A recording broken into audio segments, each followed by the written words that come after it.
मराठा समाजाला ओबीसी प्रवर्गातनं आरक्षण मिळावं यासाठी मनोज जरांगे पाटील यांनी आंदोलन सुरू केलं होतं। सरकारनं मराठा समाजाला 10% आरक्षण दिलं असलं तरी हे मान्य नसल्यानं मनोज जरांगे पाटील यांनी धाराशिव येथून संवाद दौरा सुरू केला आहे। हिंगोलीत मराठा समाज चांगलाच आक्रमक झाला असून लोकसभा विधानसभा निवडणुका ईव्हीएम मशीनवर न घेता बॅलेट पेपरवर घेण्यात याव्यात, तसेच मराठा आरक्षणाचा मुद्दा होईपर्यंत कोणत्याही राजकीय पुढाऱ्यांनी कुठल्याही गावात येऊ नये यासाठी मराठा समाजाकडून राजकीय पुढाऱ्यांना गावात येण्यासाठी बंदी घातली जात आहे। तर अब की बार गाव तिथं उमेदवार असे नवे आंदोलन मराठा समाजाने उभे केले आहे। हिंगोली जिल्ह्यातील वलाना त्यापाठोपाठ आता शेगाव येथील खोडके येथील गावकऱ्यांनी दिनांक 4 मार्च रोजी बैठक घेऊन लोकसभेसाठी 4 उमेदवार निश्चित केले आहेत। निवडणुकीत लागणारा संपूर्ण खर्च गावकरी वर्गणी करून भरणार असून लोकसभेत एकट्या शेगाव खोडके येथील हरिभाऊ किसन खोडके, विजय रामचंद्र खोडके, मिलिंद वाठोके तर उच्च शिक्षित नवनाथ खोडके असे 4 उमेदवार लोकसभा निवडणूक रिंगणात उतरणार आहेत। तर मराठा समाजाचे प्रश्न सोडविण्यासाठी हा निर्णय शेगाव खोडके येथील गावकऱ्यांनी घेतला आहे। यामुळे आता मराठा समाजाचा मुद्दा चांगलाच तापला असून यामुळे लोकसभा निवडणुकीत नेत्यांना मराठा समाजाच्या विरोधाला सामोरे जावे लागणार आहे। ते आरक्षण सरकार देऊ करते आणि देत नाही, हे फक्त त्याची पोळी भाजून घेण्यासाठी हे आता आम्हाला बोलवणं चाललंय। पण ही परिस्थिती जसं सरकार लबाड वागायला लागलंय तसे आता आम्ही उमेदवार केले, हे लबाड वागणारे नाही करायचे। आम्ही मतदान त्यालाच करणार, आम्हाला शासनाचं काही घेणं नाही। आता मतदार कसं नियोजन गावामधून नियोजन केलेलं आहे, हे काय मी एकट्याचं थोडं आहे, सगळ्या गावांनी नियोजन करेल आहे। हे आरक्षण सगळ्या गावालाच लागते, एका माणसाला लागत नाही, सगळ्या गावाला लागते, सगळ्या समाजाला याच्याशिवाय केलेले आहेत। तर अशी आमची म्हणणं आहे की आम्ही जरांगे पाटलाच्याच मागे उभे राहू आणि त्यालाच घोषणा करू।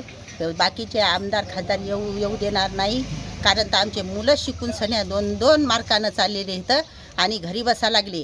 आम्ही पैसा लावून थकेल हो आणि आम्हाला आरक्षणच पाहिजेत अशी माझी मागणी आहे।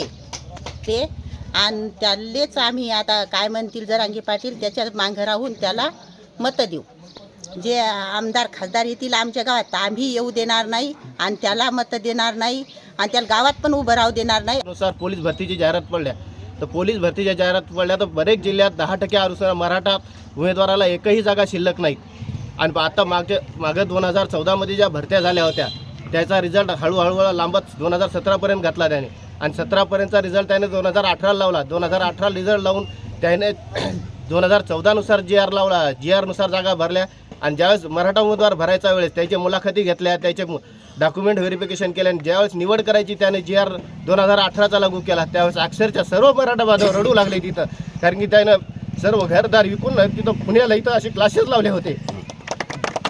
आणि आता ज्यावेळेस आता TETचा आणि टेटचा निकाल लागला त्यावेळेस आणि इतर मागासवर्गीय लोक 92 आणि 88, 60 वर लागले आणि ओपनचा बांधव 122 मार्क असून लागले नाहीत। मी सुद्धा त्यातलाच आहे, मला 118 मार्क आहे, तरी मी अजून घरी आहे। त्यांनी एकच भूमिका घेतलेली आहे, कारण की हे सरकार आम्हाला गांजरासारखं करत आहे, दाखवत तर आहे पण देत नाही। त्या हिशोबाने आम्ही सर्व गावकऱ्यांनी सर्व मराठा समाजाने असा निर्णय घेतला आहे की या समाजाला मराठा समाज काय आहे या शासनाला दाखवून द्यायचं आहे। आम्हाला आरक्षण देऊ करते आणि नंतर इलेक्शन झाली की काढून घेते।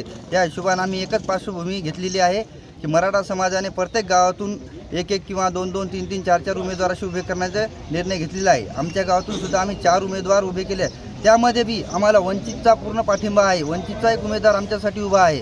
वंचितचा उमेदवार असा आहे की मिलिंद वाठोरे असं या वंचित उमेदवाराचे नाव आहे। त्यांनी सुद्धा आमच्या सर्व गावकरी मंडळीने आम्हाला पाठिंबा दिलेला आहे। या संदर्भात आम्ही शासनाला एकच दाखवू की आम्हाला आरक्षण द्या, नाहीतर तुमचं कोणतंही इलेक्शन होणार नाही, अशी आम्ही लाखोनी उभे राहू असं गावकऱ्यांनी निर्णय घेतलेला आहे। निवडणुकीत वापरायची नाही, बॅलेट पेपर निवडणुका झाल्या पाहिजेत याच्यासाठी आम्ही हा उमेदवार प्रत्येक गावागावातून उभे करत आहोत।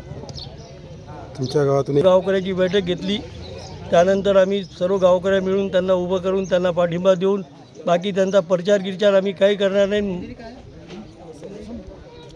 आले। उमेदवार 4 आहेत। सर्वप्रथम हरिभाऊ किसन खोडके, विजय रामचंद्र खोडके, त्याच्यानंतर नवनाथ अंबादास खोडके आणि मिलिंद पांडुरंग वाठोरे हा वंचितचा उमेदवार आहे. NTV news Marathi Hingoli.